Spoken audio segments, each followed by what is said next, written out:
In the golden wheat fields of Millbrook Valley, Nebraska, where the summer sun painted endless acres in shades of amber and gold, a woman stepped off the westbound train carrying nothing but a worn carpet bag, a heart full of hope, and a secret that would change everything. Emma Clarke had traveled over 800 miles from Boston, answering a matrimonial advertisement that promised a new life with a prosperous farmer seeking a wife. What she hadn't mentioned in her carefully worded letters was that she would not be coming alone. Before we jump back in, tell us where you're tuning in from, and if this story touches you, make sure you're subscribed, because tomorrow, I've saved something extra special for you. Standing beside her on the dusty platform was her mother, Ruth Clarke, a woman whose generous proportions matched her generous heart, clutching a similar carpet bag and wearing the same expression of determined optimism despite the whispered comments already beginning to ripple through the small crowd of onlookers. Neither woman could have imagined that their arrival in this prairie town would set in motion a chain of events that would challenge everything the community believed about worth, beauty, and the true meaning of abundance. The morning sun cast long shadows across the weathered wooden platform of Millbrook Station as Emma Clarke smoothed her navy blue traveling dress with trembling hands. At 26, she had learned to carry herself with dignity despite the cruel words that had followed her since childhood. Her full figure, soft brown hair pulled back in a practical bun, and kind gray eyes had never attracted the suitors her thinner cousins had taken for granted back in Boston, after her father's death left them with mounting debts and nowhere to turn. The matrimonial section of the newspaper had seemed like Providence itself. The advertisement had been simple and direct. Prosperous wheat farmer seeks wife. Must be hardworking, honest, and capable of managing a household. Children welcome. Write to Ben Harper, Millbrook Valley, Nebraska. Emma had responded with equal simplicity, describing herself as a capable cook and seamstress, experienced in household management, and eager for a new life in the West. What she had carefully omitted was any mention of her appearance or the fact that her recently widowed mother would need to accompany her. Ruth Clarke stood beside her daughter, her silver hair neatly arranged under a practical bonnet, her own substantial frame clothed in mourning black that she had worn for the 6 months since her husband's passing. At 52, Ruth had raised Emma alone after a difficult birth that prevented further children, working as a seamstress to supplement her late husband's meager clerk salary. The prospect of leaving Boston, where whispered comments about her weight had grown louder since her husband's funeral, held equal parts terror and relief. The train's whistle had barely faded when Emma spotted a figure approaching through the morning heat shimmer. Ben Harper was unmistakable even from a distance. The man was enormous, standing well over 6 feet tall with shoulders broad enough to carry oxen yokes, hands the size of dinner plates, and a stride that covered ground like a gentle giant walking among ordinary mortals. His sandy brown hair caught the sunlight, and his face, though weathered by prairie winds and summer sun, held an expression of curious kindness rather than the stern judgment Emma had braced herself to face. As he drew nearer, Emma's breath caught. This was no ordinary farmer. Ben Harper moved with the controlled strength of a man accustomed to physical labor, yet his approach held a gentleness that seemed at odds with his imposing size. His clothes, though simple, were clean and well-maintained.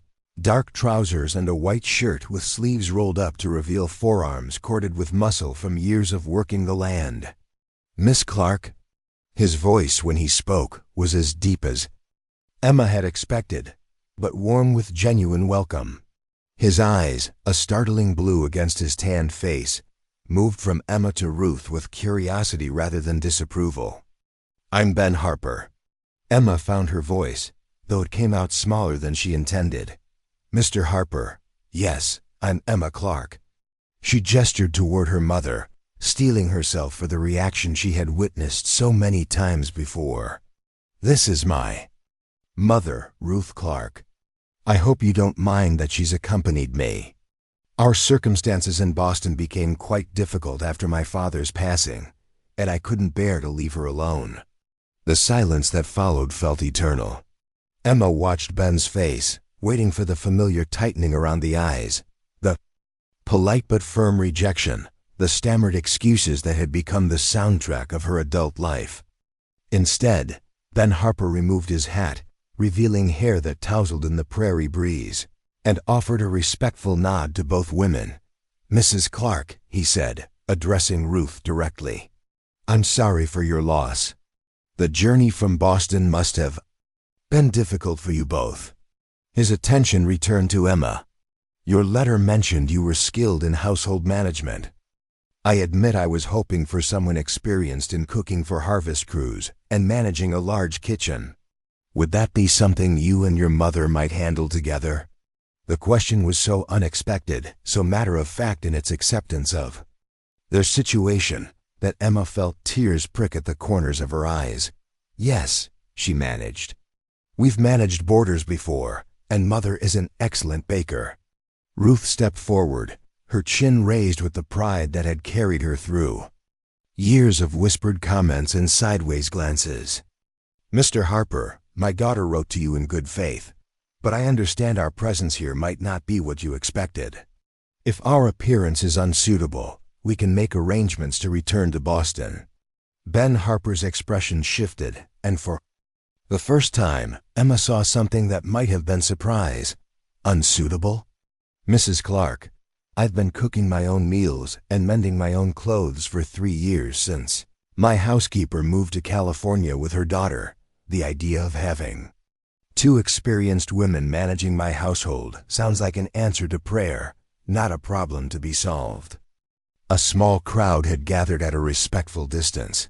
Emma noticed Mrs. Agnes Miller stood outside her husband's general store, arms crossed over her thin frame, watching the proceedings with the sharp-eyed interest of a woman who collected gossip like recipes.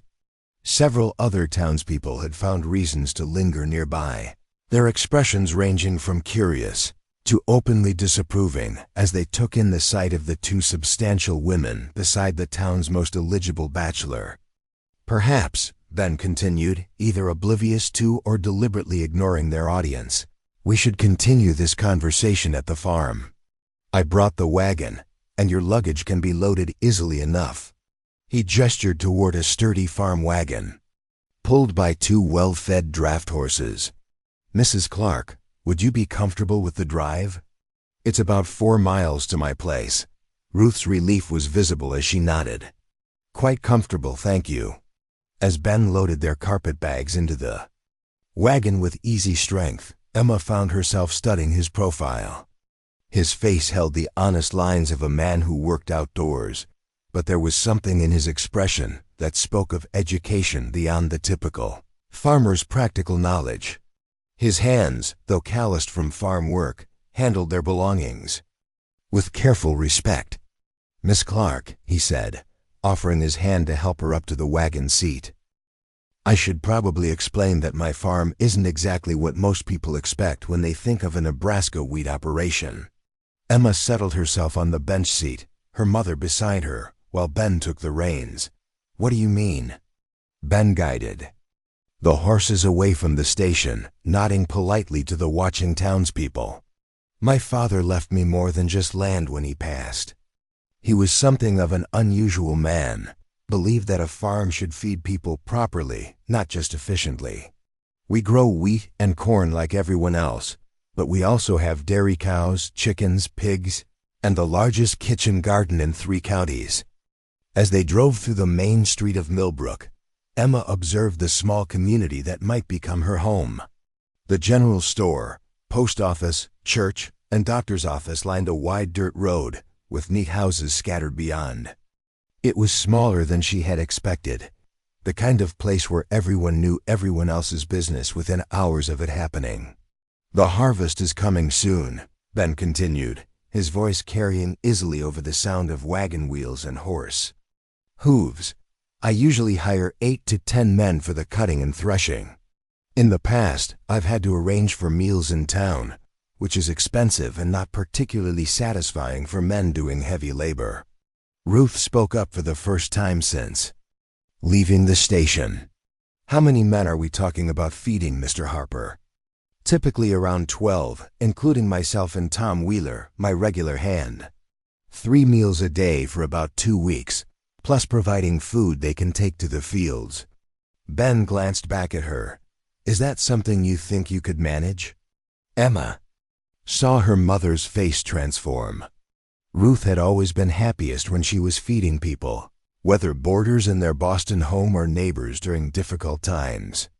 The prospect of cooking for hungry men who would appreciate her efforts rather than comment on her appearance brought color to her cheeks. Mr. Harper, Ruth said with newfound confidence, my late husband used to say I could stretch a pot of stew to feed an army and make it taste like a feast. If you've got the supplies, we can certainly manage 12 men. The farmhouse came into view as they crested a small hill, and Emma felt her breath catch for the second time that day. The Harper farm was not the modest homestead she had expected.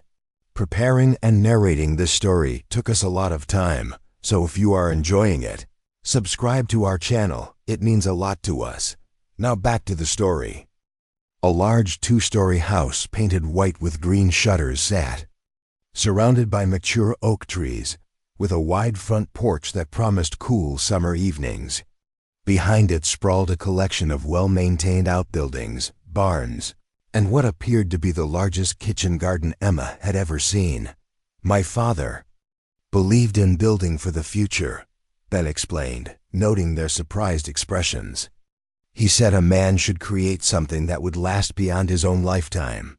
As they pulled up to the house, Emma noticed details that spoke of prosperity and care. The fences were straight and well-maintained, the animals in the nearby pasture looked healthy and well-fed, and flower boxes under the front windows suggested someone had tended them recently. Do you live here alone, Mr. Harper? Emma asked as Ben helped her down from the wagon. Just me and Tom, though he has his own cabin about a quarter-mile away. The house has been empty of women since my mother passed 8 years ago. Ben's expression grew thoughtful. I keep thinking she'd be disappointed in how quiet it's become. Ruth climbed down from the wagon with Ben's assistance, looking around with the assessing eye of a woman accustomed to managing households. It's a beautiful place, Mr. Harper. You maintain it well. Thank you, though I admit the inside has suffered from bachelor care. I was hoping whoever answered my advertisement might help make it feel like a home again, rather than just a place to sleep between working. Emma felt a flutter of hope mixed with uncertainty. The situation was nothing like what she had expected when she answered Ben's advertisement. The man himself was kinder and more accepting than she had dared imagine. But the practical matters of their arrangement remained unclear. As if reading her thoughts, Ben cleared his throat. Miss Clarke, Mrs. Clarke, I think we should discuss the specifics of this arrangement before we go any further. I don't want either of you to feel obligated to anything you're not comfortable with. He gestured toward the front porch. Why don't we sit in the shade and talk honestly about what this situation might look like? They settled into wooden chairs that Ben had clearly built himself, sturdy enough to accommodate his substantial frame. From the porch, the view across the wheat fields was breathtaking, golden grain swaying in the afternoon breeze like a landlocked sea. First, Ben said, his tone serious but not unkind, I should explain why I placed that advertisement. I'm 32 years old, Miss Clarke. I've been managing this farm alone since my father died, and I've come to realize that a successful operation like this needs more than one person can provide. Emma nodded, waiting for him to continue. I need a wife, but not for the reasons most men might. I need a partner who understands that this farm feeds not just us, but contributes to feeding others. During harvest, we host community meals. In winter, we provide supplies for families who've had difficult years. My future wife needs to understand that our table will rarely be set for just 2 people. Ruth leaned forward slightly. That sounds Like a wonderful way to live, Mr. Harper. It also means I need someone who can cook well and in large quantities. Someone who doesn't mind that our home will often be filled with farmhands, neighbors, and anyone else who needs a meal or place to stay temporarily. Ben's gaze moved between Emma and Ruth. When I wrote that advertisement, I was thinking about finding someone who could help me maintain this place as my parents intended it to be maintained. A center of community, a place where people know they can find good food and welcome. Emma felt a warmth spreading through her chest. That sounds like exactly the kind of life I hoped to find when I left Boston. There's something else, Ben continued, and Emma braced herself for the inevitable conditions that would make this arrangement impossible.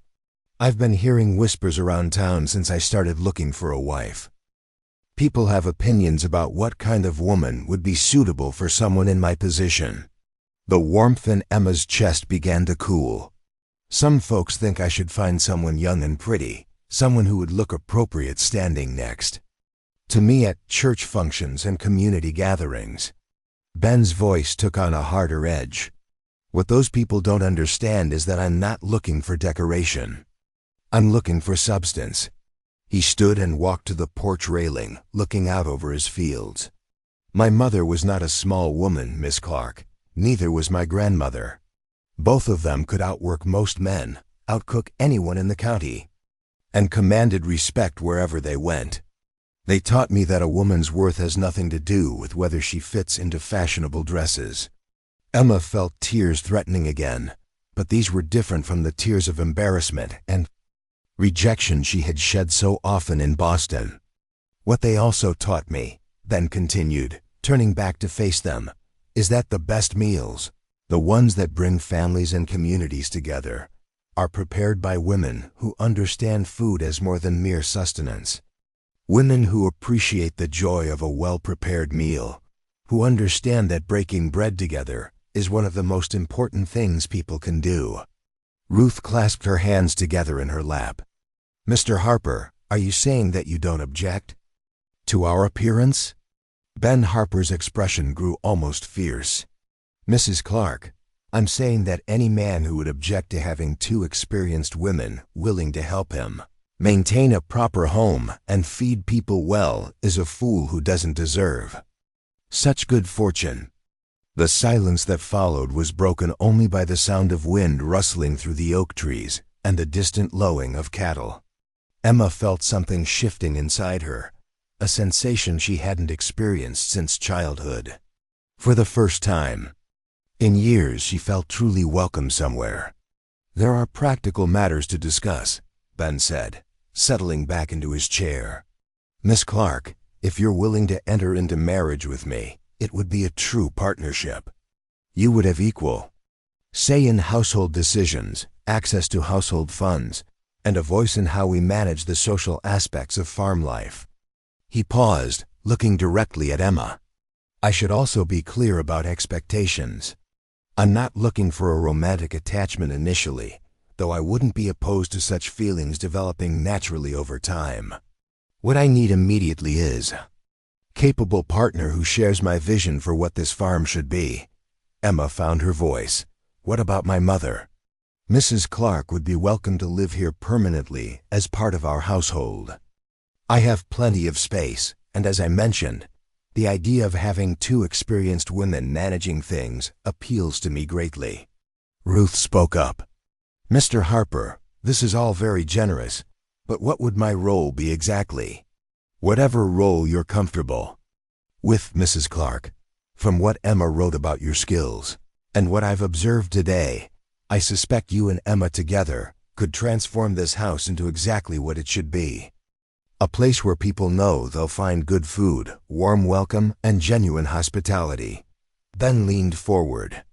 I should mention that harvest starts in 3 weeks. If we're going to make this arrangement, we'd need to begin preparations immediately.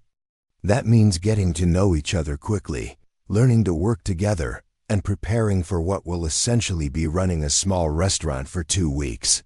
Emma looked at her mother, seeing her own mixture of hope and uncertainty reflected there. This was so far from what either of them had expected when they stepped off the train that morning. "Mr. Harper," Emma said slowly, "could we have this evening to discuss it privately? This is a significant decision for both of us." "Of course. In fact, why don't you both stay here tonight? I have 2 spare bedrooms upstairs that are clean and comfortable. Tomorrow morning, you can give me your answer. If you decide this isn't right for either of you, I'll drive you back to town with no hard feelings." As the sun began to set over the wheat fields, painting the sky in shades of orange and pink, Emma found herself sitting beside her mother on the front porch of what might become their new home. The man who had offered them this unexpected chance at a new life was in the kitchen, preparing what he had apologetically described as bachelor supper, but which smelled remarkably appealing. "Emma," Ruth said quietly, "what do you think?" Emma considered everything that had happened since stepping off the train. "I think, Mother, that Ben Harper might be the most unusual man either of us has ever met." "In a good way?" Emma smiled, feeling lighter than she had in months. "In the very best way. But what do you think? Are you comfortable with this arrangement?" Ruth was quiet for a long moment, watching fireflies begin to dance among the oak trees. "Emma, dear, I've spent the last 6 months feeling like a burden to everyone around me. The looks I got in Boston after your father died, the whispered comments about how much food I put on my plate, the way people assumed I was lazy because of my size." She paused. "Today, for the first time since your father passed, someone has made me feel useful again." From inside the house came the sound of Ben moving around the kitchen, the clink of dishes and the sizzle of something cooking. Whatever he was preparing smelled like home cooking rather than the hurried meals of a man eating alone. "He's not what I expected," Emma admitted. "None of this is what you expected, dear. The question is whether it's what you want." Emma considered this. When she had answered Ben's advertisement, she had been hoping for basic security and acceptance. What he was offering seemed to be something far more valuable: partnership, purpose, and the chance to create something meaningful together. "I think," Emma said finally, "that tomorrow I'm going to tell Mr. Harper that we'd like to stay." Ruth smiled, the first genuinely happy expression Emma had seen on her mother's face since her father's funeral. "I think that sounds like a wonderful decision." As if summoned by their conversation, Ben appeared at the front door. "Ladies, if you're hungry, I've managed to put together a decent meal. Nothing fancy, but it should be filling." Emma and Ruth followed him into a kitchen that took Emma's breath away. The room was enormous, clearly designed for cooking in large quantities. A massive wood-burning stove dominated one wall, while counters and cupboards provided more workspace than Emma had ever seen in a domestic kitchen. Herbs hung drying from the rafters, and the larder appeared to be fully stocked. "Mr. Harper," Ruth breathed, "this is a cook's dream." Ben looked pleased. "My mother designed it. She said a kitchen should be the heart of a home, and this one certainly has room for multiple people to work comfortably." The meal he had prepared was simple but skillfully done. Thick slices of ham, mashed potatoes with butter, green beans from his garden, and fresh bread that he admitted to buying from Mrs. Miller at the general store. What struck Emma most was the quantity. He had prepared enough food for 6 people rather than 3. "I'm afraid I'm in the habit of cooking for farmhands," Ben explained, noticing her expression. "I always make too much." "There's no such thing as too much food when you're feeding people properly," Ruth declared, helping herself to a generous portion. "A man your size needs substantial meals, and there's nothing wrong with having plenty." Ben's face lit up. "Mrs. Clarke, I have a feeling you and I are going to get along very well." As they ate, Emma found herself observing the dynamics between Ben and her mother. Rather than the polite tolerance she had expected, there seemed to be genuine appreciation developing. Ben asked Ruth about her cooking experiences, listened attentively to her stories about feeding boarders in Boston, and requested her opinion on the kitchen setup. "The workspace is excellent," Ruth told him. but I'd suggest rearranging some of these storage areas for better efficiency when cooking for large groups. Please, Ben said eagerly. Change whatever makes sense to you. This kitchen hasn't been properly organized since my mother died. Emma felt a flutter of something she hadn't experienced in years, the sense that she might actually belong somewhere. Not just be tolerated or accommodated, but genuinely valued for what she could contribute. After dinner, Ben showed them to their rooms upstairs. Emma's room was simply furnished but comfortable, with a large window overlooking the wheat fields. Her mother's room was equally pleasant, with a view of the kitchen garden. The washroom is at the end of the hall, Ben explained. I had indoor plumbing installed 2 years ago, one of the advantages of a prosperous farm.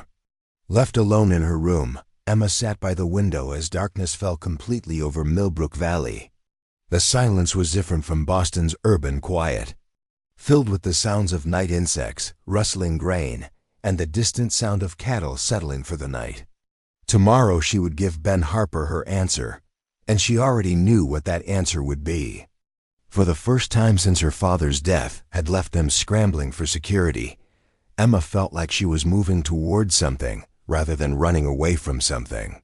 The gentle giant farmer who appreciated women, who understood good food, had offered her more than marriage. He had offered partnership, purpose, and the chance to build something meaningful. Most importantly, he had offered it to both her and her mother, seeing their presence as an asset rather than a complication. As Emma finally prepared for bed, she allowed herself to imagine what life might look like in this house. Cooking for harvest crews, hosting community meals, managing a household where people were valued for their contributions rather than judged by their appearance. It sounded like the kind of life she had dreamed about, but never dared believe might be possible. Outside her window, the wheat rustled in the night breeze, and Emma Clarke fell asleep to the sound of her future whispering promises in the Nebraska wind. Dawn broke over the Harper farm with the promise of a scorching August day. Emma woke to unfamiliar sounds, roosters crowing, cattle lowing in distant pastures, and the rhythmic thud of an axe splitting wood somewhere behind the house. Sunlight streamed through her window, illuminating dust motes that danced in the still air. For a moment, she lay perfectly still, allowing herself to absorb the reality that she was no longer in the cramped boarding house room she had shared with her mother in Boston. The smell of coffee and bacon drifted up from the kitchen below, accompanied by the low rumble of male voices.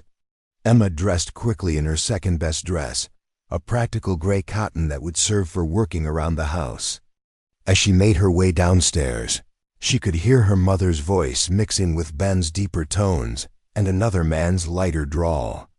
In the kitchen, she found Ruth already at work beside the massive stove, stirring something in a large cast iron skillet while Ben sat at a wooden table with a man Emma hadn't met.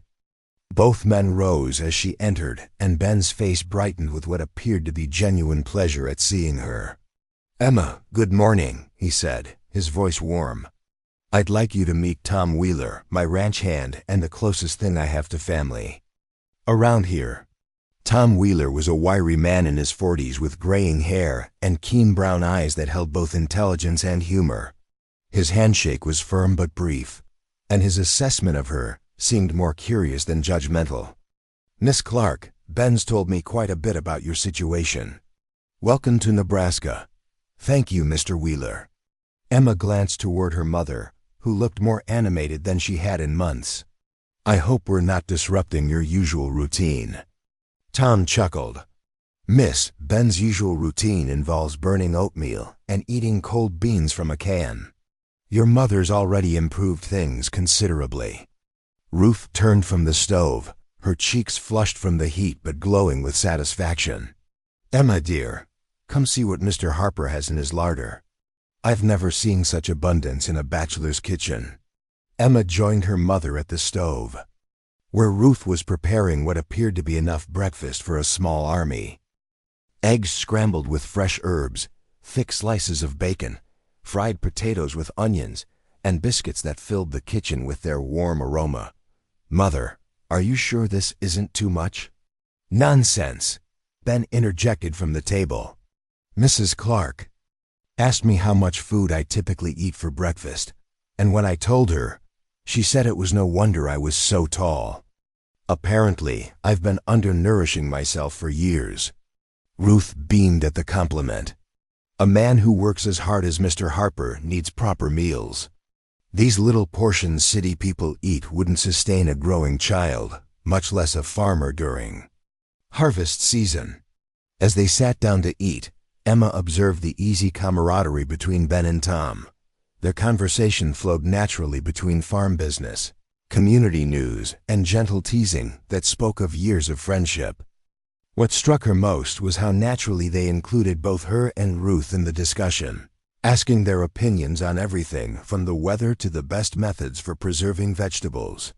The Andersons sent word they'll need help with their harvest next week, Tom mentioned, cutting into his third biscuit. Old Henrik threw out his back again, and young Lars can't manage alone. Ben nodded thoughtfully. "We'll send them a couple of men once our wheat is cut. What about meals for their crew?" "That's the problem. Mrs. Anderson is still recovering from that fever that went around in spring. She's not up to cooking for harvest hands." Emma saw an opportunity. "Perhaps we could help with that as well. If Mother and I are going to be managing your harvest crew, cooking for a few extra men wouldn't be much additional work." Both Ben and Tom looked surprised by the suggestion. "Emma," Ben said carefully, "that's generous, but the Andersons aren't wealthy people. They couldn't pay much for such help." Ruth set down her coffee cup with a decisive clink. "Mr. Harper, some things aren't about payment. If there's a neighbor in need, decent people help. That's how communities survive." The approval in Ben's expression was unmistakable. "Mrs. Clarke, you sound exactly like my mother. She used to say that a community was only as strong as its willingness to help its weakest members." After breakfast, Ben offered to show Emma around the property while Ruth familiarized herself with the kitchen. As they walked toward the barn, Emma noticed details she had missed the previous day. The farmyard was meticulously organized, with tools stored properly and work areas swept clean. The animals they passed looked healthy and well cared for, from the chickens pecking in their large run to the milk cows grazing in the near pasture. "Your father built all this?" Emma asked as they entered the barn, which was larger and better constructed than some churches she had seen, most of it. He believed in doing things right the first time, even if it cost more initially. Ben led her past stalls that housed draft horses whose coats gleamed with good health. He used to say that shortcuts in farming always cost more in the long run than doing things properly from the start. They climbed a ladder to the hayloft, where Ben showed her the extent of his preparations for winter. Bales of hay were stacked in neat rows, and the air was sweet with the smell of cured grass.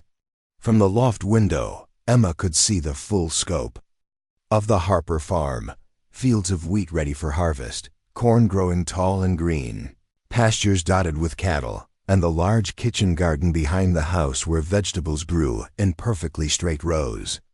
"It's beautiful," Emma said, and meant it. "How many acres do you farm?" 240, plus grazing rights on another 160 that belongs to the county. Ben leaned against the window frame, looking out over his domain with obvious pride.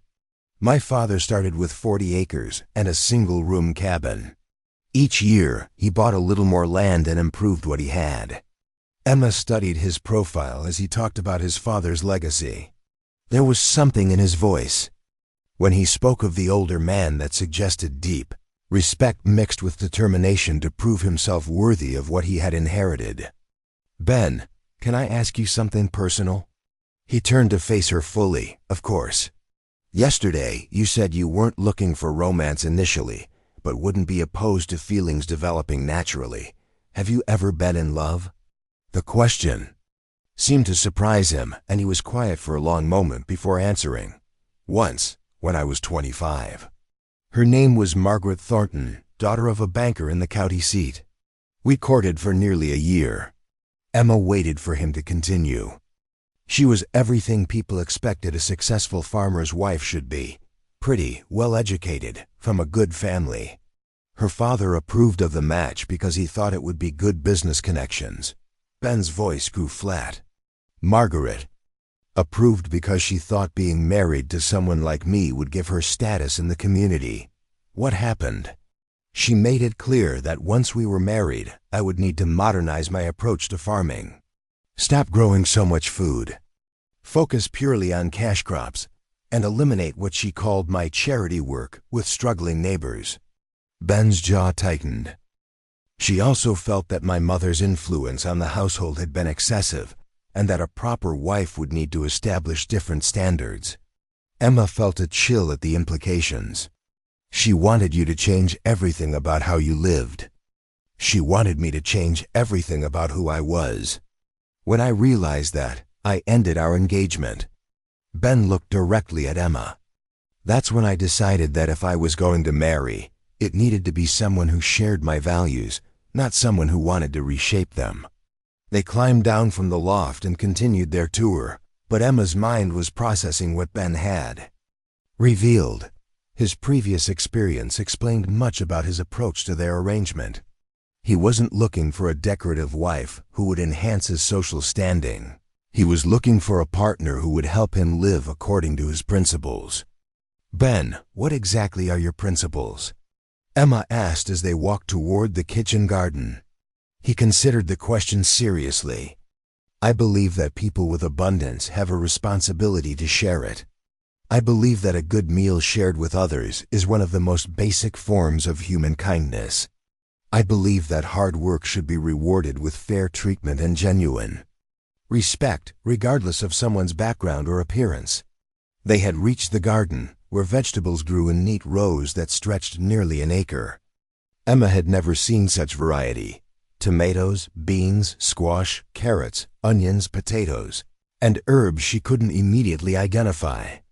Most of this goes to neighbors who've had difficult years, or to community gatherings, Ben explained. Mother always said that a garden this size was meant to feed more than just one family. Emma knelt to examine the tomato plants, heavy with fruit in various stages of ripening. Ben, I need to ask you something, and I want you to be completely honest with me. All right. Are you sure you're ready for what you're asking of me and Mother? Managing harvest crews is one thing, but what you're describing sounds like turning your home into a community center. Are you prepared for the work that will require, and the opinions it might generate from people who think differently? Ben was quiet for several minutes, walking between the garden rows while he considered her question. Emma, I've been living a half-life for 3 years, ever since my engagement to Margaret ended. I've been maintaining this place without really inhabiting it the way my parents intended.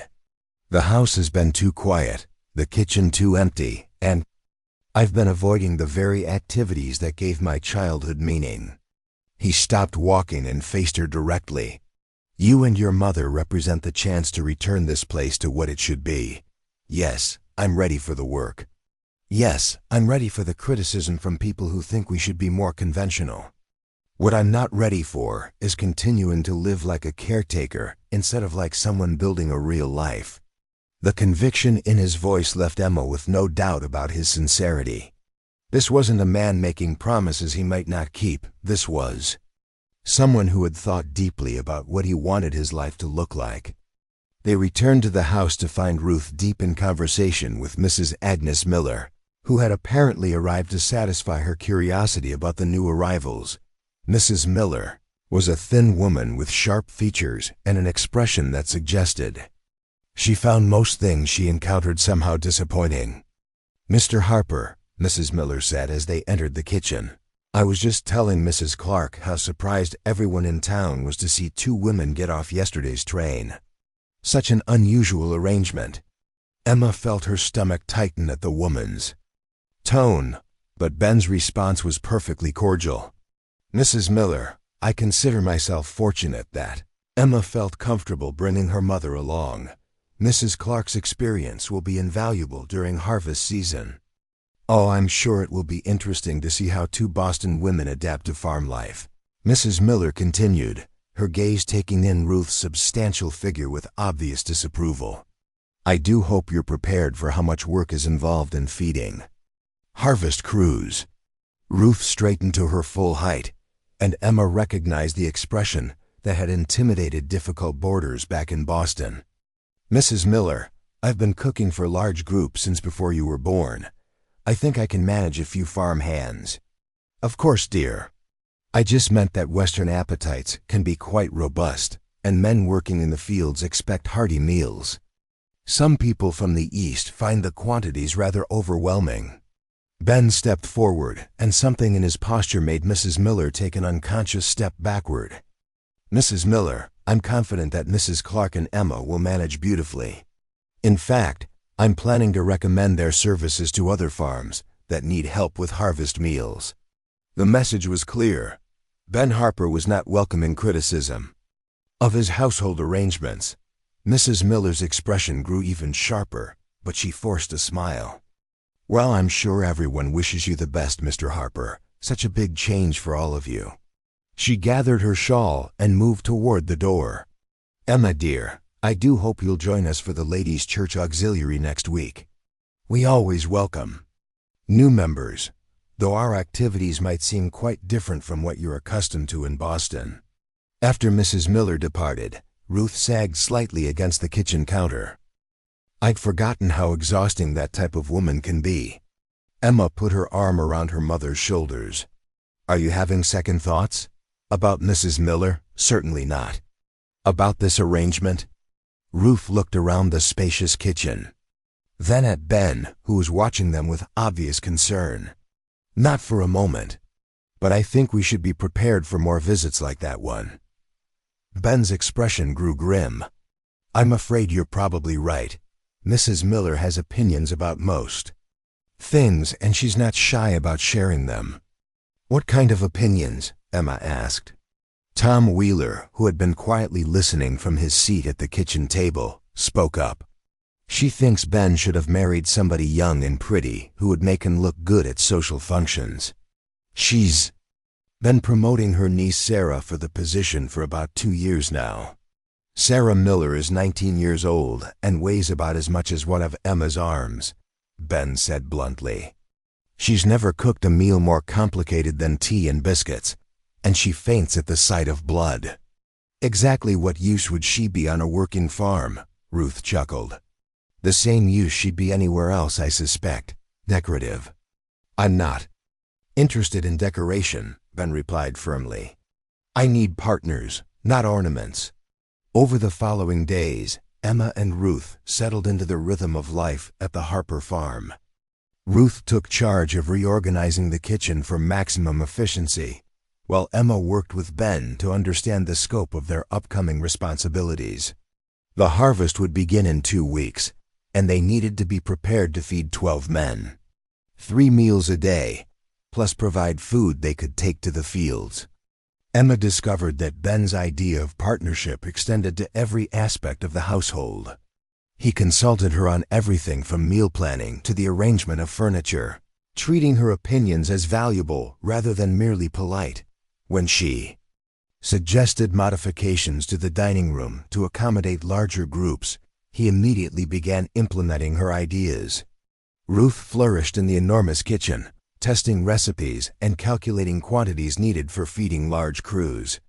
She had struck up a friendship with Tom Wheeler, who shared her practical approach to problem solving and her dry sense of humor. Emma often found them discussing the logistics of meal preparation with the seriousness of generals planning military campaigns. The key, Ruth explained to Emma one evening as they prepared dinner, is having everything organized so that no time is wasted during service. These men will come in hungry and tired. They want good food served quickly, not elaborate presentations. Emma was learning to cook on a scale she had never attempted before. In Boston, their boarding house had accommodated 6 people at most. Here, she needed to think in terms of dozens of servings, industrial-sized pots, and ingredient quantities that seemed enormous. Don't worry about the amounts. Ben assured her when she expressed concern about waste. Whatever we don't serve to the crew gets distributed to families in town who could use extra food. Nothing edible gets thrown away on this farm. The community aspect of Ben's philosophy became clearer as Emma met more of their neighbors. The Andersons stopped by to express gratitude for Ben's offer of help with their harvest, and Emma was struck by the genuine warmth between the families. Henrik Anderson was a weathered man in his 60s whose back injury had left him unable to handle heavy work, but his pride was intact. "Ben, I want you to know we'll pay what we can for the extra help," Henrik insisted. "Henrik, you know I don't do business that way with neighbors," Ben replied. "When I needed help getting my father's last crop in after he died, you were here. Without being asked. That's how it works."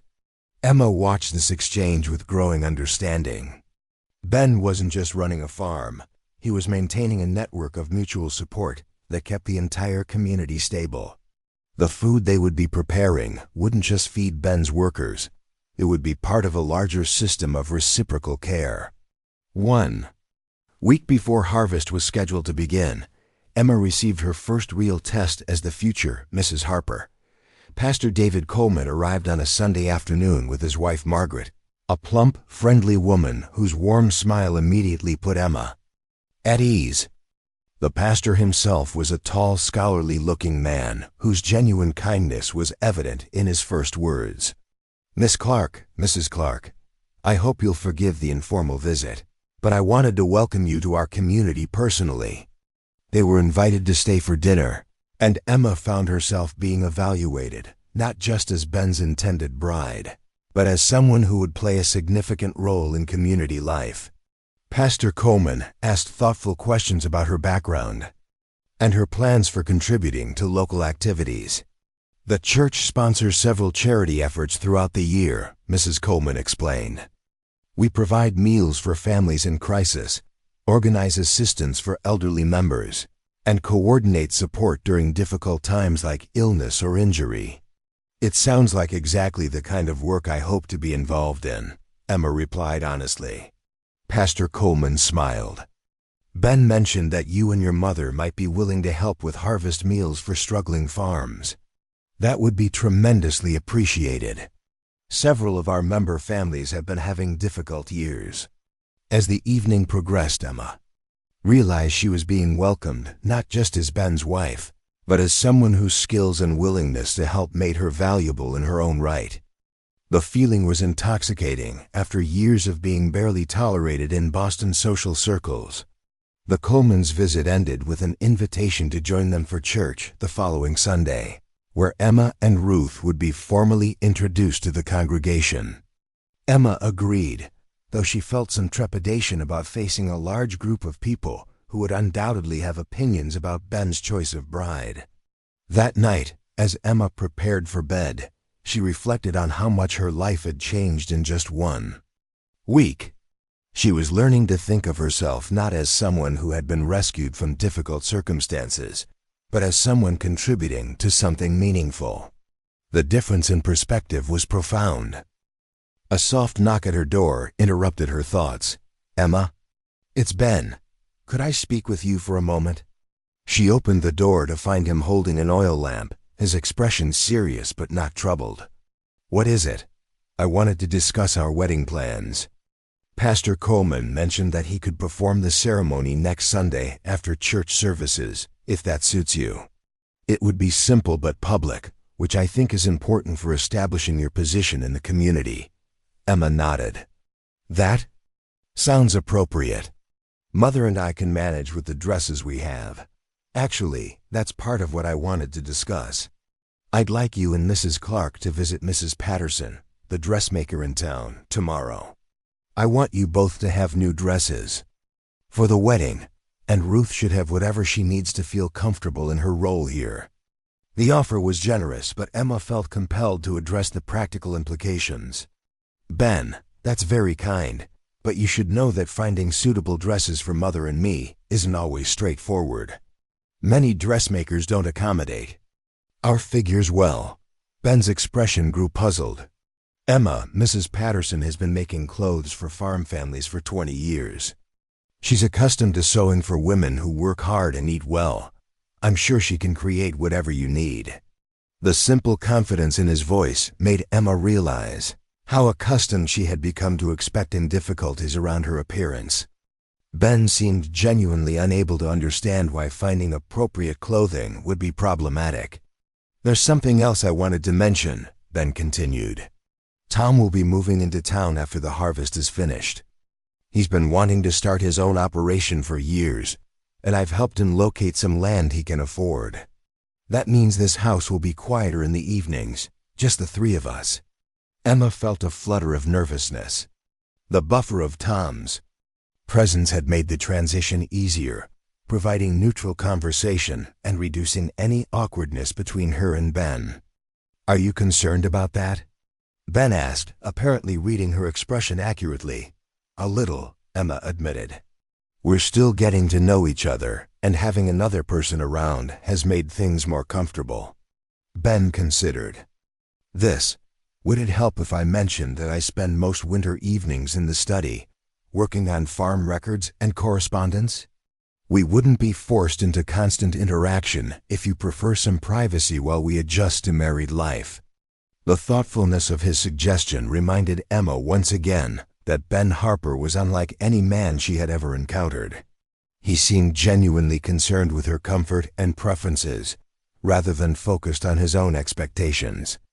"I think that arrangement would work well," Emma said. "At least initially." "Good. There's one more thing." Ben hesitated, then seemed to come to a decision. "Emma, I want you to know that I understand this marriage is a significant risk for you. You're trusting me to honor the partnership I've described, but you have only my word that I'll follow through on my commitments." Emma studied his face in the lamplight. And I want you to know that if at any point during our first year of marriage you decide this arrangement isn't working for you, I'll provide you and your mother with sufficient funds to establish yourselves independently wherever you choose to live. No questions asked, no blame assigned. The offer was so unexpected that Emma felt tears prick at the corners of her eyes. "Ben, why would you make such a promise?" "Because a true partnership has to be chosen freely by both people involved. If you ever feel trapped or unhappy here, then I haven't succeeded in creating the kind of marriage I want." His voice grew earnest. "I'd rather be alone than married to someone who stayed only because they felt they had no other choice." Emma reached out and touched his hand briefly. "Thank you. That means more to me than you might realize." As Ben bid her good night and returned to his own room, Emma sat by her window looking out over the moonlit wheat fields. Tomorrow she would go into town to be fitted for a wedding dress. Next Sunday she would become Mrs. Ben Harper, and in 2 weeks she would face her first real test as the manager of harvest meals for an entire crew. The challenges ahead seemed manageable now in a way they hadn't when she first stepped off the train. She had a partner who valued her contributions, a role that utilized her skills, and a purpose that extended beyond mere survival. Most importantly, she had the security of knowing that Ben Harper saw her as an asset rather than a liability. For the first time since her father's death, Emma Clarke felt like she was building something rather than simply enduring circumstances. The difference between the two was transforming not just her daily experience, but her entire sense of who she might become in this new life she was creating alongside the gentle giant who needed women, who appreciated good food at his table. The morning of Emma's wedding dawned with the kind of crisp clarity that promised a scorching Nebraska day by noon. She woke to the sound of activity throughout the house, voices carrying from the kitchen where Ruth was already preparing breakfast for what seemed like half the county. Through her window, Emma could see wagons and horses gathered in the farmyard, neighbors arriving to help with the final preparations for harvest that would begin the day after her wedding. Emma examined herself in the small mirror above her washstand, hardly recognizing the woman looking back at her. Mrs. Patterson had indeed proven capable of creating beautiful clothing for women of substantial proportions. The dress she wore was a deep blue silk that complemented her gray eyes, with a fitted bodice that flattered her figure rather than attempting to disguise it. The skirt fell in graceful folds that allowed for movement while maintaining an elegant line. More importantly, the dress felt like it belonged to her, rather than like a costume she was wearing to play a role. A soft knock interrupted her examination. "Emma, dear?" Ruth's voice carried through the door. "May I come in?" "Of course." "Mother." Ruth entered carrying a small wooden box that Emma recognized as containing her grandmother's jewelry. Ruth herself looked transformed in a dress of rich burgundy that Mrs. Patterson had completed just yesterday. The color brought out the silver in her hair and made her appear younger and more vibrant than she had since Emma's father's death. "You look beautiful, Emma," Ruth said, her voice thick with emotion. "Your father would be so proud to see you." Today, Emma felt tears threaten and blinked them back quickly. "Mother, are you certain about this?" "It's not too late to change our minds." Ruth set the jewelry box on the dressing table and opened it carefully. Inside lay a string of pearls that had belonged to Emma's grandmother, along with matching earrings that Emma had never seen her mother wear. "Emma, I want you to listen to me carefully. I've lived through one marriage that began with love, but struggled with practical difficulties. Your father was a good man, but he was never strong enough to stand against the world's opinions about me." She lifted the pearls from the box with reverent hands. "Ben Harper may not love you yet, but he respects you. He values what you can contribute, and he's already proven that he'll defend your place in his life against anyone who questions it. That's rarer than romantic passion and often more lasting." Emma allowed her mother to fasten the pearls around her neck, feeling the weight of generations of women who had worn them before her. "Are you happy here, Mother?" "Truly?" Ruth's reflection smiled back at Emma from the mirror. "Emma, yesterday, I spent the morning teaching Mrs. Anderson how to prepare meals for large groups, and she thanked me like I'd given her gold. In the afternoon, I helped Ben plan the storage arrangements for this year's harvest surplus, and he listened to my suggestions like they mattered. When have I ever been valued for my practical skills rather than judged for my appearance?" The sounds from downstairs grew louder as more people arrived. Emma could distinguish Ben's deep voice among the others, discussing some aspect of farm business with what sounded like several men. Through her window, she saw Mrs. Coleman arranging flowers on tables that had been set up under the oak trees. Behind the house, "Mrs. Miller stopped by yesterday while you were at the Patterson shop," Ruth mentioned casually as she arranged Emma's hair. "She seemed quite interested in the details of your wedding dress." Emma's stomach tightened. "What kind of interest?" "The kind that suggests she's been discussing your appearance with other people and wanted to gather more material for conversation." Ruth's tone was dry. "I may have mentioned that Mrs. Patterson said you were one of the most elegant brides she'd ever dressed, and that Ben seemed particularly pleased with how beautiful you looked during your final fitting." "Mother, did Ben actually say that?" Ruth's smile was mysterious. "He said you looked exactly like what he had hoped for in a wife. I interpreted that as approval of your beauty, and Mrs. Miller seemed to accept my interpretation." Before Emma could respond, heavy footsteps on the stairs announced someone's approach. Ben's voice called through the door. "Emma? Mrs. Clarke? Pastor Coleman is here, and we're ready whenever you are." Emma took a final look at herself in the mirror. The woman looking back at her bore little resemblance to the desperate person who had stepped off the train 2 weeks ago. This woman looked confident, purposeful, and ready to take on the responsibilities of partnership with Ben Harper. "We're ready," Emma called back.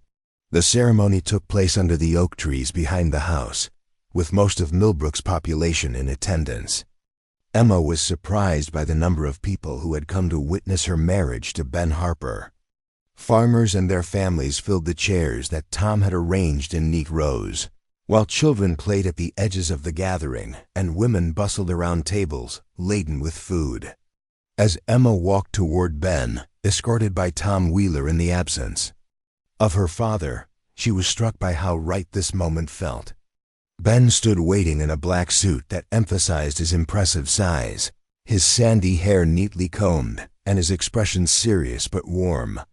Pastor Coleman waited beside him, Bible in hand and a gentle smile on his weathered face. But what struck Emma most profoundly was the expression on Ben's face as she approached. This was not a man fulfilling a business obligation or settling for a convenient arrangement. This was a man who genuinely appeared pleased to be marrying her, who looked at her with appreciation and something that might have been the beginning of affection. The ceremony itself was simple and brief, focusing on the commitments they were making to each other and to the community they would serve together.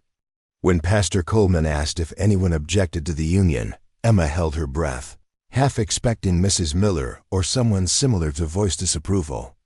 Instead, silence filled the air except for the rustling of oak leaves and the distant sound of cattle. "You may kiss your bride," Pastor Coleman announced, and Emma felt a moment of panic. This would be her first kiss, and it would happen in front of half the county. Ben seemed to sense her nervousness. He took her hands gently and leaned down to press his lips to hers briefly and softly. It was chaste but warm, and when he straightened, his smile was reassuring. "Mrs. Harper," he said quietly, and Emma felt a thrill at hearing her new name. The celebration that followed revealed aspects of community life that Emma hadn't anticipated. Rather than the formal reception she had expected, the gathering became an impromptu harvest festival. Men discussed crop conditions and labor needs while women shared recipes and household tips. Children ran between the tables, and someone produced a fiddle that soon had people dancing on the makeshift floor Tom had created by laying boards over the grass. Emma found herself swept from group to group, introduced as Ben's new wife, and questioned about her plans for managing the household. What surprised her was the general acceptance she encountered. While a few women like Mrs. Miller maintained polite distance, most of the community seemed genuinely pleased that Ben had found a capable partner. Mrs. Harper, Henrik Anderson approached her during the dancing, his wife Anna beside him. "Anna wanted me to tell you how grateful we are for your offer to help with our harvest meals. It's been weighing on her mind terribly." Anna Anderson was a thin, worn-looking woman whose recent illness had left her even more fragile. "Emma, I hope you don't mind my using your given name, but I feel like we'll be working closely together. I can't tell you what a relief it is to know we'll have experienced help." Emma squeezed Anna's hand gently. "It will be our pleasure to help. Mother is already planning menus that will work for feeding large groups efficiently."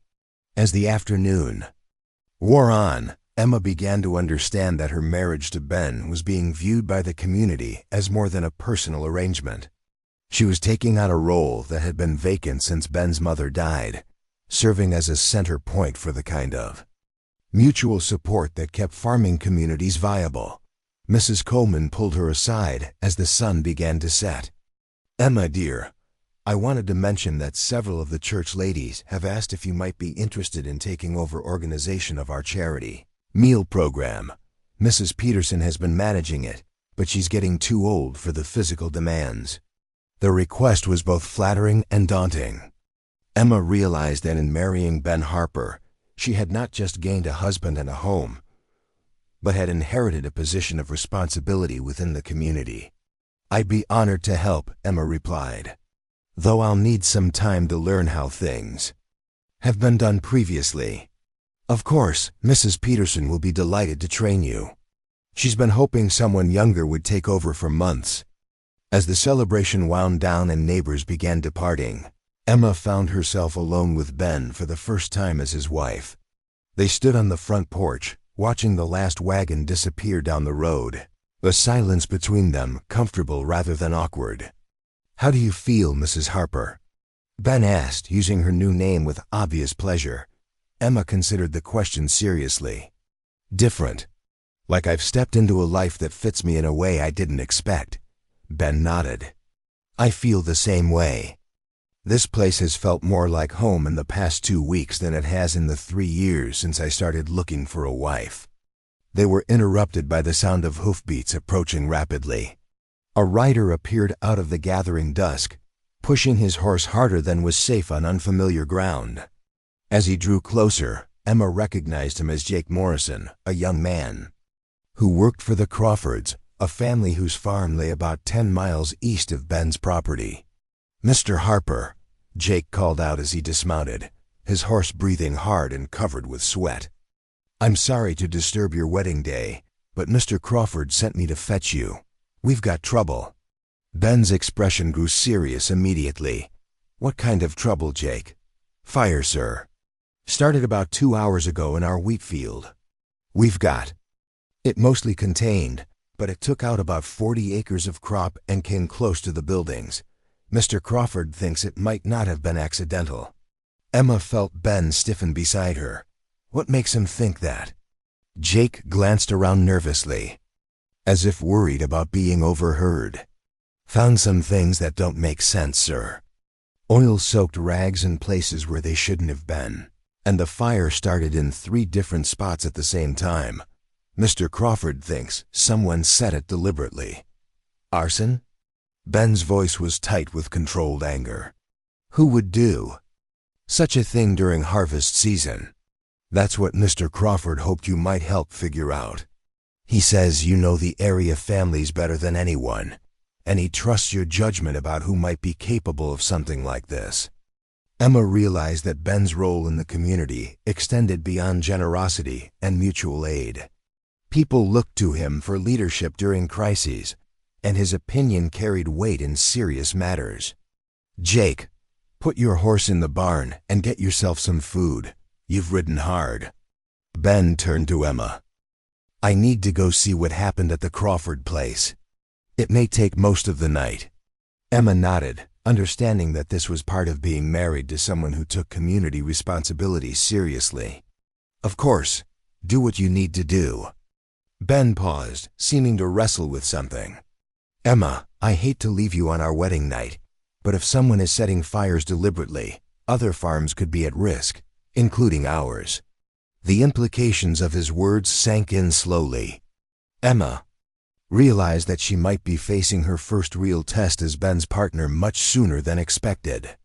If there was someone targeting farms in the area, the Harper place with its abundant crops and stored grain would be a natural target. "What do you need me to do?" Emma asked, and she saw approval flicker in Ben's eyes at her immediate focus on practical response rather than personal disappointment. "Keep Ruth close to the house tonight. If you see or hear anything unusual, send Tom to get me immediately.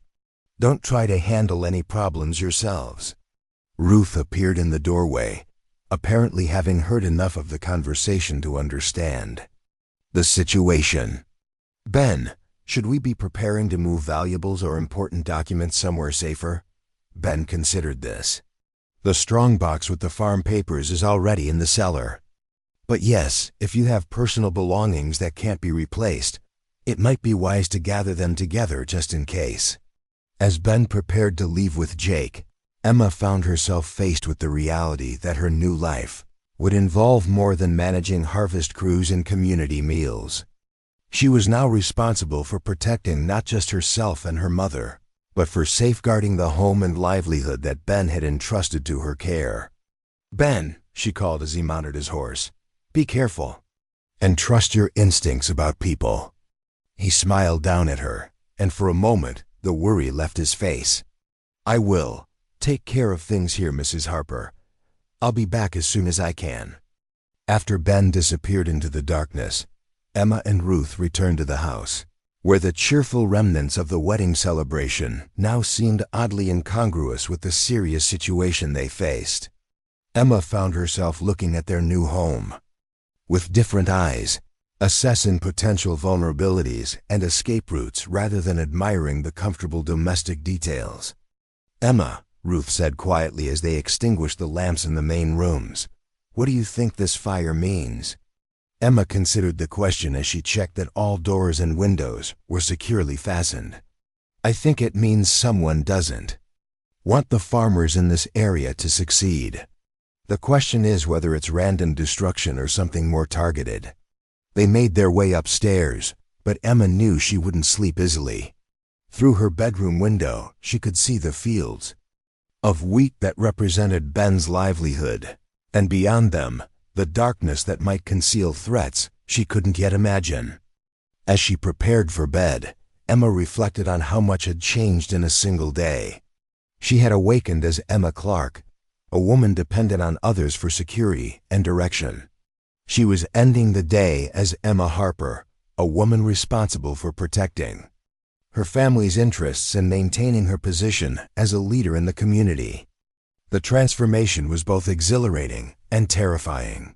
For the first time in her adult life, Emma had something valuable to lose, something that belonged to her and was worth defending.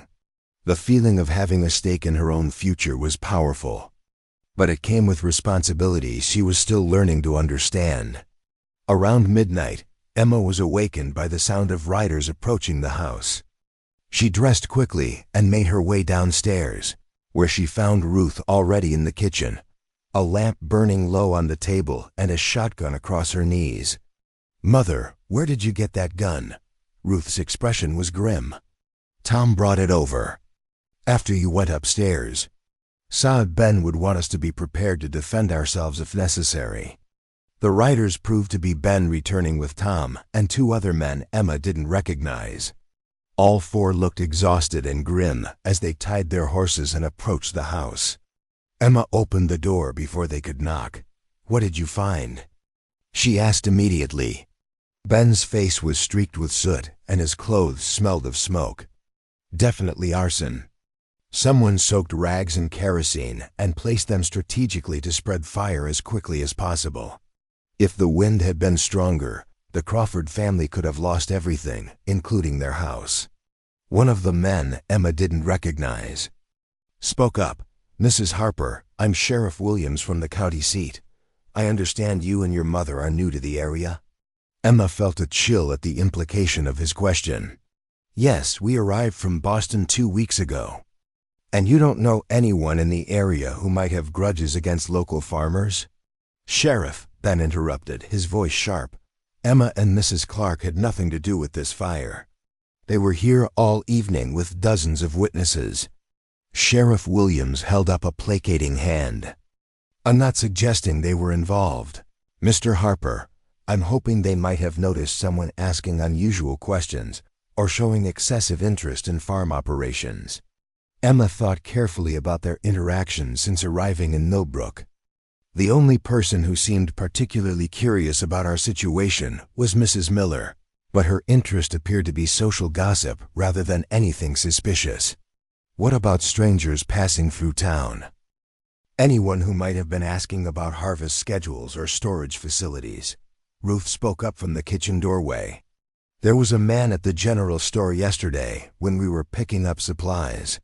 He was asking Mr. Miller about which farms in the area were most prosperous, but I assumed he was looking for work." Sheriff Williams and Ben exchanged glances. "Can you describe this man?" Ruth set the shotgun aside and moved into the lamplight. Medium height, dark hair, well dressed for a drifter. He spoke like an educated man, but his hands looked soft, like he wasn't accustomed to manual labor. "That doesn't match any of the seasonal workers I know," Ben said thoughtfully. "Most men looking for harvest work have calloused hands and worn clothes." The sheriff made notes in a small book. "We'll ask around town tomorrow, see if anyone else noticed this stranger.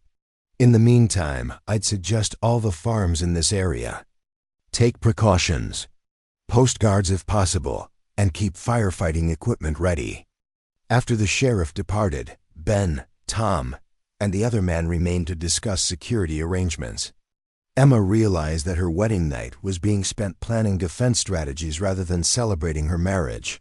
But strangely, she felt more connected to Ben through this crisis than she might have through romantic gestures.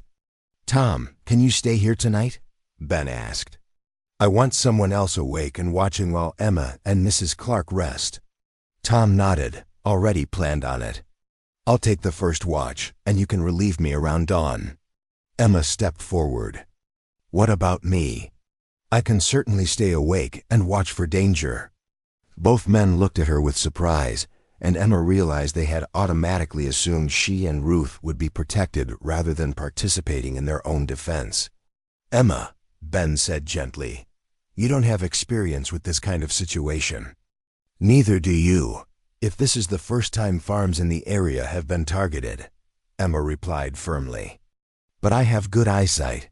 I'm not afraid to wake people if I see something suspicious, and I can certainly handle a rifle if necessary." Ben studied her face in the lamplight. "Can you actually shoot?" Emma lifted her chin. "My father taught me when I was young. He believed women should be able to protect themselves." Something shifted in Ben's expression, respect mixing with what might have been admiration. "All right. We'll take watches and shifts. Tom from now until 2 o'clock, me from 2 until dawn, and Emma from dawn until full daylight when we can. See clearly in all directions." As they settled into the watch rotation, Emma found herself oddly grateful for the crisis that was testing her partnership with Ben so early in their marriage. Rather than spending weeks or months wondering how they would handle serious problems together, they were discovering that they could function as a team under pressure. When her watch began at dawn, Emma positioned herself on the front porch, with a cup of coffee and Ben's rifle across her knees. The wheat field stretched before her in the early morning light, golden and peaceful, showing no signs of the danger that might be lurking in the growing season's final weeks. But Emma was no longer the same woman who had stepped off the train 2 weeks ago, unsure of her place or her value. She was Mrs. Ben Harper now, with responsibilities that extended far beyond personal security. She was protecting not just her new home, but her position as a leader in a community that had welcomed her despite her unconventional appearance. As the sun climbed higher and the normal sounds of morning began around the farm, Emma realized that the crisis of the previous night had revealed something important about her marriage to Ben. They were not just partners in name or convenience. They were allies who could trust each other during difficult circumstances. The fires might have been meant to destroy the prosperity of area farmers, but they had inadvertently strengthened something that Emma was just beginning to understand was far more valuable than financial security. She had found her place in a world that valued her contributions, and she was prepared to fight to keep it. The morning after the Crawford fire brought an unseasonable chill to Millbrook Valley, as if the smoke still lingering in the air had drawn clouds to block the sun. Emma stood in her kitchen, directing the preparation of what would be the largest meal she had ever organized. Word had spread through the farming community that additional fires had been spotted during the night, and every available man was gathering at the Harper farm to form organized patrols of the surrounding area. Ruth moved between the massive pots with practiced efficiency, preparing enough beef stew, fresh bread, and coffee to feed 30 men who would be riding hard all day. Emma had never seen her mother work with such focused intensity, every movement calculated to maximize both speed and quality. "The Michelson place lost their hay barn," Tom announced as he entered the kitchen, his face grim with exhaustion. He had been riding since before dawn, carrying messages between farms and coordinating the community's response to what was clearly becoming a coordinated attack on their livelihood. That makes 4 separate fires in 12 hours. Emma felt her stomach clench with the implications. Any pattern to which farms are being targeted? Tom accepted a cup of coffee from Ruth and drank it gratefully. All successful operations, all with substantial crops ready for harvest. Whoever is doing this knows exactly which farms have the most to lose. Ben entered through the back door, accompanied by Sheriff Williams and 3 men Emma didn't recognize. All of them looked like they had been riding hard, their clothes dusty and their faces drawn with worry and anger. "Mrs. Harper, Sheriff." Williams removed his hat respectfully. "We need to discuss some information that's come to light about these fires." Emma gestured toward the large table where Tom was already seated. "Please sit down." You all look like you need food and coffee." As Ruth efficiently served the men, Sheriff Williams opened a leather portfolio and spread several documents across the table. "These arrived by telegraph this morning from the territorial capital. It seems there's been similar activity in other farming communities across Nebraska over the past 2 months." Emma studied the documents while continuing to organize the meal service for the patrol groups that were arriving steadily. The papers detailed a pattern of arsons targeting prosperous farms during harvest season, always preceded by the appearance of well-dressed strangers asking questions about local agricultural operations. In every case, the sheriff continued, the fires were followed by offers to purchase the affected land at prices well below market value.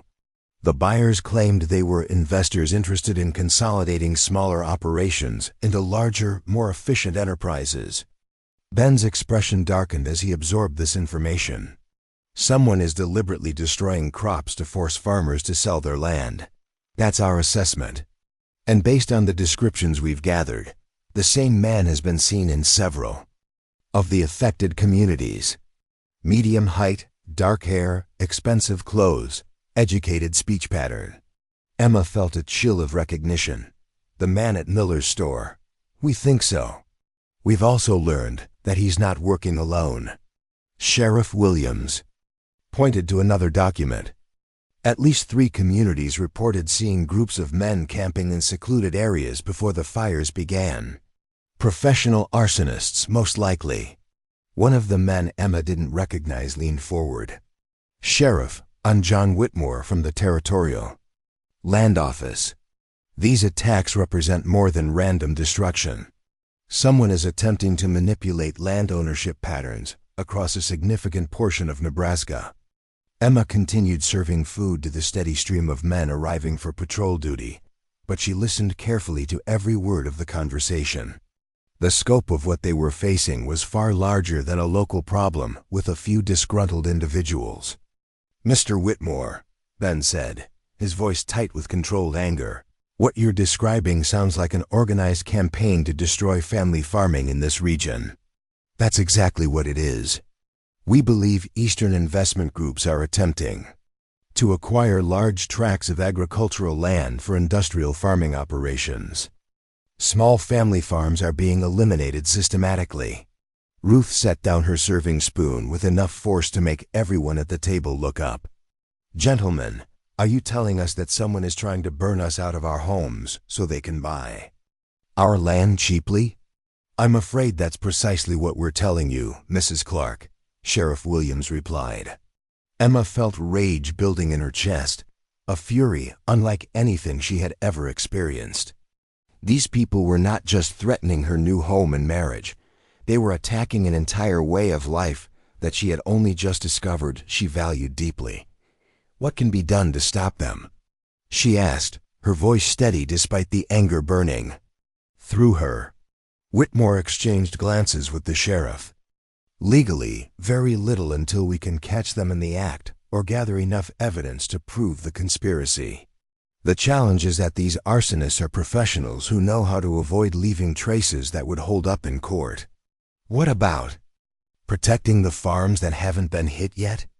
Ben's question carried the weight of someone responsible for the welfare of many people beyond just his own family. "That's why we're here," Sheriff Williams said. "We need to organize a defense that covers all the vulnerable properties simultaneously. But it will require cooperation between farms that haven't always worked together closely." Emma understood the implication immediately. The Harper farm, because of Ben's position in the community and the prosperity represented by his abundant crops and well-maintained buildings, would be a natural target for the arsonists. But it would also need to serve as a headquarters for coordinating the defense of neighboring properties. "Ben," she said, moving to stand beside his chair, "what do you need from me to make this work?" The question seemed to surprise him, and Emma realized that he was still adjusting to having a partner who was prepared to take an active role in serious problems rather than someone who needed to be protected from them. "Emma, this could become dangerous. If these people are willing to burn crops and buildings, they might not hesitate to threaten anyone who interferes with their plans. Emma felt Ruth's eyes on her, recognizing the moment as a test of whether she was truly prepared to claim her place as Ben's partner. Then we'd better make sure we're prepared to defend ourselves and our neighbors effectively. Sheriff Williams studied Emma with new interest. Mrs. Harper, are you suggesting you want to be involved in organizing patrols and defensive measures? I'm suggesting that this farm has the largest kitchen in the county, the most secure buildings, and a central location that makes it ideal for coordinating a community response. If someone wants to destroy what we've built here, they'll have to go through me to do it. The silence that followed was broken by Tom's quiet chuckle. Sheriff, I don't think you understand what you're dealing with. Mrs. Harper has been managing this household for exactly 2 weeks, and she's already transformed it into something more efficient than it's been in years. If she decides to organize a defense against these arsonists, I'd put my money on her success. Ben reached out and took Emma's hand, squeezing it gently. Sheriff Williams, my wife is right. This farm should serve as headquarters for whatever defense we organize. Emma and Mrs. Clarke have the skills to keep everyone fed and the space to accommodate whatever meetings and planning sessions we need. Emma felt a surge of pride at Ben's immediate support, but more than that, she felt the weight of responsibility settling on her shoulders. In accepting this role, she was committing not just herself but also her mother to a course of action that could put them in significant danger. Ruth, Emma said, turning to her mother, are you prepared for what this might involve? Ruth's expression was fierce with determination. Emma, I've spent my entire adult life being dismissed as insignificant because of how I look. These people threatening to destroy our community don't know what they're up against if they think a few fires will make me abandon the first place I've ever felt truly valued. Over the following hours, the Harper farm transformed into a military headquarters. Men arrived throughout the morning, some in small groups and others individually, all carrying weapons and grim expressions. Emma found herself coordinating not just meal service for the growing crowd, but also organizing sleeping arrangements for those who would need to remain on the property for extended periods. By afternoon, representatives from 12 farms had gathered in the Harper front room, studying hand-drawn maps of the local area and discussing patrol routes that would provide coverage for all the vulnerable properties. Emma moved among them, serving coffee and listening to the strategic discussions. With growing understanding of the complexity involved in protecting such a large area.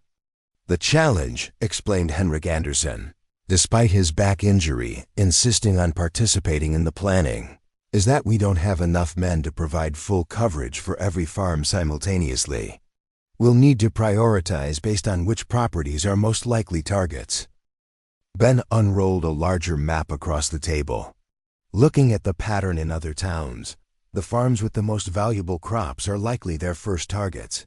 That would be mine, the Morrison property, and probably the Johnsons. Emma leaned in to study the map, noting how the layout of the land and natural cover could help arsonists approach unseen. Maybe we're thinking about this the wrong way, she said. The men turned to her with a mix of curiosity and surprise. Emma was aware that she was stepping into a conversation that, by tradition, would have been left to men, but the situation was too urgent to worry about that. What do you mean, Mrs. Harper? Sheriff Williams asked. Emma walked over to the map and pointed to several locations. You're assuming they'll strike the most profitable farms first. But what if their goal is psychological? If they hit several smaller properties at once, they could spread fear more effectively. That might scare people into selling, even if their own farms aren't touched. A hush fell over the room as the men considered her theory. Emma knew they weren't just weighing her logic, they were also deciding how comfortable they were with taking strategy from a woman they'd only recently met. Then Ben spoke. She's got a point. The pattern so far seems meant to terrify, not just damage. If the objective is to collapse land value across the whole area, they need every farmer to feel like a target. Tom nodded thoughtfully. So it's not enough to guard the big farms. We have to protect the smaller ones too. Emma felt a surge of quiet pride at being taken seriously, but she also knew that she'd now have to back her words with action. If we're going that route, she continued, we'll need a way for farms to communicate. How do the patrols coordinate? How will they alert others if something happens? Sheriff Williams looked genuinely impressed. Mrs. Harper, do you have experience with this kind of coordination? Emma recalled her years managing a Boston boarding house, balancing tenant schedules, organizing services, and handling logistics across multiple spaces. Not with defense exactly, she admitted, but I've managed complicated operations involving different people and locations. The meeting stretched into the late afternoon.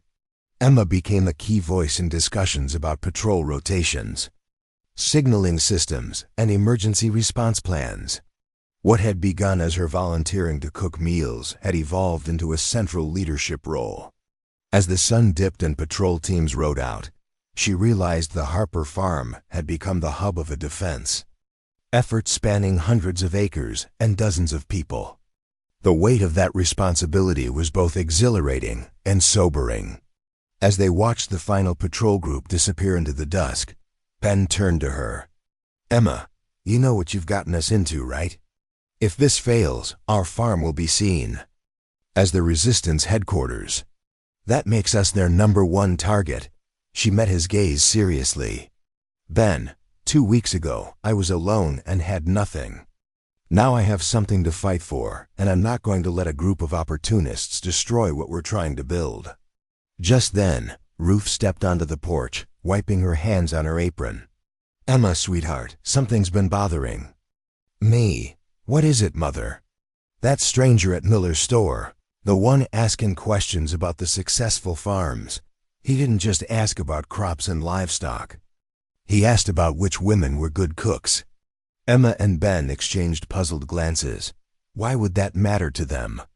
Ben asked, Ruth's brow furrowed. What if their plan isn't just to destroy the land?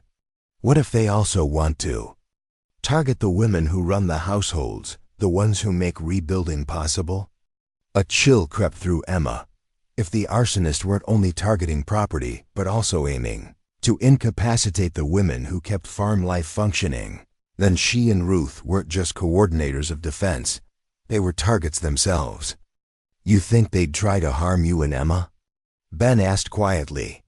I think they've studied these farms closely, Ruth replied. They know that without the women who manage food, supplies, and people, it'll be much harder to recover. Emma's anger hardened into something cold and sharp. Then they've made a serious miscalculation. How so, dear? Ruth asked. Emma looked out over the fields that now symbolized not just Ben's dreams, but her own. They're counting on us to be defenseless. They think we won't fight. But they've underestimated what we're willing and able to do to protect what's ours. As night fell and patrols took their posts, Emma triple-checked the house's defenses. Tom had stationed himself in the barn loft with a rifle, covering 3 approach routes. Ben was patrolling the property perimeter. Emma remained inside, monitoring the remaining directions and ready to coordinate if anything went wrong. The Winchester Ben had given her felt heavy but familiar. Her father's early lessons in shooting had come back quickly when she practiced that afternoon. More importantly, she knew she wouldn't hesitate to use it if needed. Just after midnight, the sound of fast hoofbeats broke the stillness. A rider approached at speed, calling out as he dismounted. It was Peter Johnson from the farm 3 miles north. Mrs. Harper, he called, breathless. We need help at the Morrison place. They spotted men with torches moving through the fields. Emma's heart pounded, but her thoughts remained sharp. Ben's on the north side. Tom's in the barn, she said, already preparing to mobilize. I'll get them both. Within minutes, Ben and Tom had mounted their horses and departed with Peter, leaving Emma and Ruth alone to maintain watch over the Harper farm. Emma positioned herself at the front window with the rifle across her knees, while Ruth took the back of the house with a shotgun. The hours that followed tested Emma's nerves in ways she had never experienced. Every sound in the darkness could represent approaching danger. Every shadow could conceal an enemy. But rather than being paralyzed by fear, Emma found herself energized by the responsibility of protecting what had become precious to her. Around 3 o'clock in the morning, she heard the sound of multiple riders approaching. Through the window, she could see torches moving across the fields, but they were coming from the direction of the Morrison farm rather than approaching as attackers would. "Ruth," she called softly, "I think Ben and Tom are returning." The riders proved to be not just Ben and Tom, but also Sheriff Williams and several other men from the patrol groups. Their faces were streaked with soot and their clothes smelled of smoke, but their expressions carried satisfaction rather than defeat. "We caught them," Ben announced as they dismounted. 3 men with torches and oil trying to set fire to the Morrison wheat field. "They're in custody now." Emma felt a surge of relief, but Sheriff Williams' expression suggested the victory was incomplete. "What else happened?" "We also found their camp," the sheriff said. "About 2 miles west of here in a grove of trees by Miller Creek. There were signs that at least 6 men had been staying there, but only 3 were at the Morrison place when we caught them." The implication was clear. The immediate threat had been reduced but not eliminated. Emma realized that their defensive efforts would need to continue until all the arsonists were captured. "Sheriff," she said, "bring the men inside. You all look like you need food and rest, and we need to plan what comes next." As dawn broke over Millbrook Valley, Emma found herself serving breakfast to a dozen men who had spent the night defending their community against organized attack. The success of their efforts had proven that the farming families could protect themselves if they worked together, but it had also demonstrated that the threat was real and serious. More importantly, Emma had discovered that she possessed capabilities she had never recognized. Under pressure, she had proven able to coordinate complex defensive operations, maintain clear thinking during crisis situations, and take decisive action when necessary. The realization was transforming her understanding of who she could become in this new life. "Emma," Ben said as the other men prepared to return to their farms, "I want you to know that what you accomplished here tonight, organizing our response and maintaining coordination, probably saved several farms from destruction." Emma felt pride warming her chest, but also a deeper satisfaction. She had found not just a home and a husband, but a role that utilized skills she was still discovering she possessed. The woman who had arrived in Millbrook as a desperate mail-order bride was evolving into someone who could defend her community against organized threats. The challenges ahead remained significant. The captured arsonists would need to be prosecuted, the remaining members of their group would need to be located, and the defensive organization would need to be maintained until the threat was completely eliminated. But Emma no longer felt intimidated by the scope of these responsibilities. She had discovered that when something truly mattered to her, she was capable of remarkable things. And what mattered to her now was protecting the life she was building. With Ben Harper, the community that had welcomed her despite her unconventional appearance, and the future that represented everything she had never dared to hope she might achieve. 3 weeks after the capture of the first arsonists, Emma stood in her kitchen supervising the preparation of what had become known throughout Millbrook Valley as the Harvest Victory Feast. The threat to their community had been eliminated when Sheriff Williams and his deputies tracked down the remaining members of the arson ring. But the experience had transformed both Emma's position in the community and her understanding of her own capabilities. The kitchen bustled with activity as women from neighboring farms worked alongside Ruth to prepare food for nearly 100 people. What had begun as a celebration of successful harvests had evolved into something far more significant, a recognition of how the community had come together to protect their way of life against organized destruction. Mrs. Anderson stood at the massive stove, stirring a pot of beef stew large enough to feed 30 people, while her daughter Sarah chopped vegetables with practiced efficiency. Across the kitchen, Mrs. Coleman and 2 other church ladies prepared vast quantities of cornbread, their conversation a cheerful mixture of recipes and gossip about who was courting whom in the younger generation. Emma moved among them with the confidence of someone who had earned her authority through action rather than social position. The woman who had once felt intimidated by Mrs. Miller's sharp tongue now coordinated the efforts of a dozen experienced cooks without a trace of uncertainty. Mrs. Harper, called Mrs. Peterson, the elderly woman who had previously organized the church charity meals, "Where would you like us to set up the dessert table?" Emma considered the logistics of serving dessert to such a large crowd in an organized manner. "Under the oak trees, I think. That way people can move naturally from the main tables to the desserts without creating congestion." The deference in Mrs. Peterson's tone was something Emma was still adjusting to. During the crisis with the arsonists, she had somehow transitioned from newcomer to acknowledged leader in community activities, a change that felt both natural and slightly overwhelming. Ruth approached her daughter with a wooden spoon to taste. "What do you think of the seasoning in this stew?" Emma sampled the rich, complex flavors that combined her mother's traditional techniques with locally available ingredients. "Perfect. You've outdone yourself, Mother." Ruth beamed at the praise, but Emma could see deeper satisfaction in her expression. Ruth had found her element in managing large-scale food preparation for community events, and her skills were now recognized and valued by women who had initially regarded her with suspicion. Through the kitchen window, Emma could see Ben directing the setup of tables and benches in the yard. His easy coordination with men from a dozen different farms spoke to the leadership role he had assumed during the defense efforts.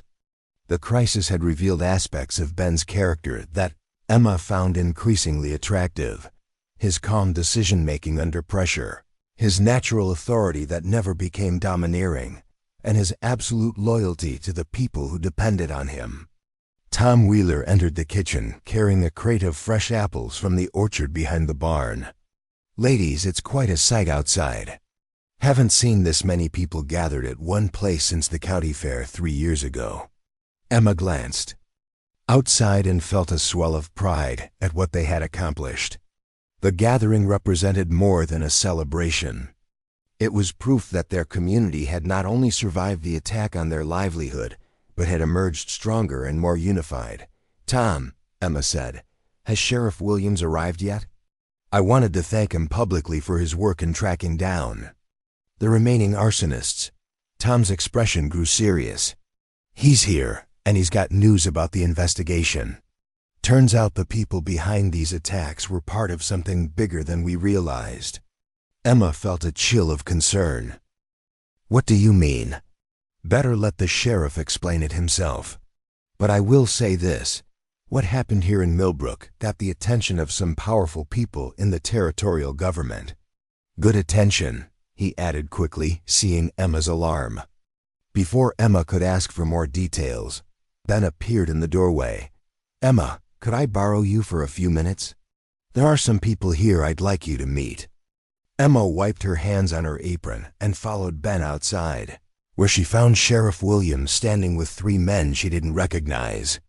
All were well-dressed in the manner of government officials or successful businessmen. "Mrs. Harper, Sheriff," Williams said, removing his hat respectfully. "I'd like you to meet Territorial Attorney General Morrison, Land Commissioner Bradley, and Federal Marshal Thompson." Emma felt a moment of uncertainty at being introduced to such high-ranking officials, but she extended her hand with the confidence she had developed through weeks of managing crisis situations. "Gentlemen, welcome to our harvest celebration. I hope you'll join us for dinner." Attorney General Morrison was a distinguished man in his 50s, whose manner suggested both authority and genuine warmth. "Mrs. Harper, we're honored to be here." Sheriff Williams has told us remarkable things about how this community organized itself to counter organized criminal activity. Emma glanced at Ben, who nodded encouragingly. We did what anyone would do when their homes and livelihoods were threatened. We worked together to protect what we built. Marshall Thompson, a lean man with keen eyes, stepped forward. Mrs. Harper, what you accomplished here represents far more than community self-defense. Your coordination efforts and strategic thinking helped us break up a criminal organization that was operating across 3 territories. Emma felt surprise at the scope of what they had apparently uncovered. I don't understand. We were just protecting our farms. Land Commissioner Bradley consulted a leather folder he carried. The men who targeted your community were part of a conspiracy involving Eastern investment groups, corrupt territorial officials, and organized criminal elements. Their goal was to acquire large tracts of agricultural land through intimidation and forced sales. Sheriff Williams nodded grimly. The evidence we gathered from their camp, combined with the testimony of the men we captured, led us to a network that included 3 territorial judges and 2 land office officials. Emma absorbed this information with growing understanding of how close their community had come to complete destruction. Are you saying this was happening in other places as well? Across Nebraska, Kansas, and Wyoming, Attorney General Morrison confirmed. But Millbrook was the first community to successfully organize effective resistance. Your success here provided us with the evidence we needed to expose the entire conspiracy. Ben moved to stand beside Emma, his pride in her accomplishment evident in his expression.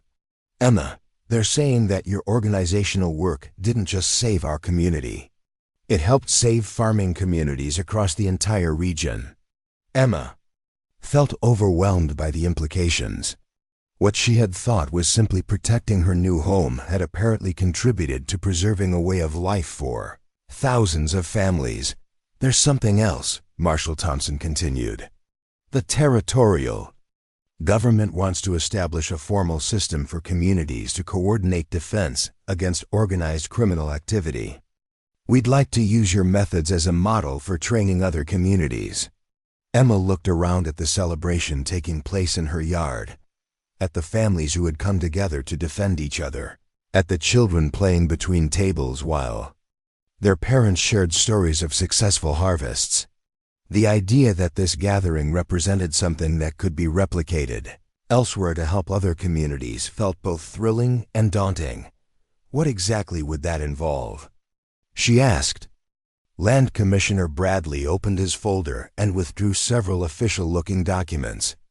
We'd like to offer you a position as regional coordinator for community defense, working with territorial and federal authorities to help establish similar programs in other agricultural areas. Emma felt Ben stiffen slightly beside her and realized the offer represented a significant decision about their future together. Accepting such a position would require travel, time away from the farm, and responsibilities that extended far beyond their local community. Gentlemen, Emma said carefully, I'm honored by your confidence, but I need to discuss this with my husband before making any commitments. Our life here is built on partnership, and decisions this significant require consultation. Attorney General Morrison smiled with obvious approval. Mrs. Harper, that response confirms our assessment of your character. Take whatever time you need to consider the offer. We'll be in the area for several days. As the officials moved away to join the celebration, Ben took Emma's hand and guided her toward the front porch where they could speak privately. Emma could see the conflict in his expression, pride in her accomplishments warring with concern about what accepting such a position might mean for their marriage. Emma, he said quietly, this is an incredible opportunity for you. The chance to help protect communities across the entire territory. Emma studied his face, reading the emotions he was trying to conceal. But it would also mean time away. From you, from the farm, from the life we're building here. Ben was quiet for a long moment, looking out over the celebration that filled their yard with laughter and conversation. Emma, 3 months ago, I placed an advertisement for a wife because I needed someone to help me maintain this farm and fulfill my responsibilities to our community. What I found was a partner who's capable of far more than I ever imagined." He turned to face her directly. "If you want to accept this position, I'll support your decision completely. We can find ways to make it work that don't sacrifice what we've built together." Emma felt love for Ben Harper flooding through her with an intensity that caught her by surprise. Somewhere during the weeks of working together, facing crises together, and building a life together, her feelings for him had evolved from respect and partnership into something much deeper. "Ben, there's something I need to tell you first." He waited patiently for her to continue. "When I answered your advertisement, I was desperate for security and acceptance. I thought I was entering a business arrangement that might eventually become comfortable, but nothing more." Emma took his hands in hers. "I never expected to fall in love with you." Ben's expression transformed, surprise giving way to joy and relief. "Emma, I've been hoping you might develop feelings for me, but I was afraid to assume anything." Emma smiled, feeling lighter than she had since the officials arrived with their offer. "I love you, Ben Harper. I love the life we're building together, the community we serve, and the way you see me as someone capable of more than I ever believed about myself." Ben pulled her into his arms, holding her close against his broad chest. "I love you too, Emma, more than I thought possible when I wrote that advertisement." They stood together in the embrace, listening to the sounds of celebration around them. Children's laughter, adult conversation, the clink of dishes as people enjoyed the feast that Emma and Ruth had coordinated. Emma realized that this moment represented the completion of her transformation from desperate, mail-order bride to accomplished woman who was valued for her contributions and loved for who she had become. "Ben," she said finally, "I want to discuss the government offer with you seriously, but I already know what my answer will be." He loosened his hold enough to look at her questioningly. "My answer is that I'll consider consulting work that allows me to help other communities, but my primary commitment is to you, to our marriage, and to this place we've built together. I don't want a career that takes me away from the life I love." Ben's relief was evident in his expression. "Emma, are you certain? This could be an opportunity for recognition and independence that most women never have." Emma considered this seriously. The offer from the territorial officials represented validation of her capabilities and the chance to contribute to something larger than her local community. But it also represented a path that would separate her from the source of her newfound strength and confidence. "Ben, everything I've accomplished, everything I've discovered about myself, has grown from the partnership we've created here. I don't want to sacrifice that for opportunities that would make me successful but lonely." She gestured toward the celebration filling their yard. "This is what I want. A life where I can contribute meaningfully to something I care about, surrounded by people who value what I offer, married to a man who sees me as an equal partner rather than an ornament or a burden." Ben's smile was radiant with happiness and relief. "Mrs. Harper, you continue to amaze me with your wisdom." Emma laughed, a sound of pure joy that drew smiles from nearby guests. "Mr. Harper, you continue to amaze me with your ability to make me feel like the most capable woman in Nebraska." They rejoined the celebration, where Emma noticed Mrs. Miller attempting to engage Ruth in what appeared to be a probing conversation about their future plans. Emma approached in time to hear her mother's response. "Mrs. Miller," Ruth was saying, with sweet firmness, "my daughter has built something remarkable here. She's transformed not just her own life, but contributed to protecting this entire community. If you think she's going to abandon that for some government position that would take her away from her husband and her home, you don't understand her at all." Emma felt a surge of gratitude for her mother's fierce loyalty, but also amusement at how Ruth had apparently anticipated and deflected Mrs. Miller's fishing expedition. "Mother," Emma said, joining the conversation, I see you've been discussing our future plans." Ruth's eyes twinkled with mischief. "I was just explaining to Mrs. Miller that some women are smart enough to recognize when they've found exactly what they want." Mrs. Miller's expression suggested she had hoped for different information to spread through the community. "Well, of course, it's lovely that you're so settled here. Though some people might wonder if you're limiting your opportunities." Emma smiled with the confidence of a woman who had discovered her own worth and found a place where it was fully appreciated.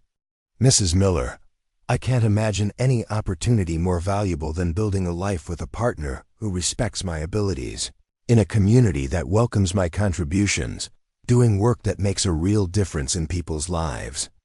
As the afternoon progressed and the celebration continued around them, Emma reflected on the journey that had brought her to this moment. 6 months ago, she had been a desperate woman with no prospects, defined by others' judgments about her appearance and worth. Today, she was a respected community leader, a capable crisis coordinator, a valued partner to a good man, and a woman who had discovered strengths she never knew she possessed. The transformation had required courage, hard work, and the willingness to claim her place in a world that hadn't automatically welcomed her. But most importantly, it had required finding people who saw her potential rather than her limitations, who valued her contributions rather than judging her appearance. As the sun set over the wheat fields of Millbrook Valley, Emma stood beside her husband, watching their neighbors and friends celebrate not just successful harvests, but their survival as a community. The gentle giant farmer who had advertised for a wife capable of appreciating good food had found a partner who appreciated far more than that. He had found a woman ready to defend the life they were building together against any threat.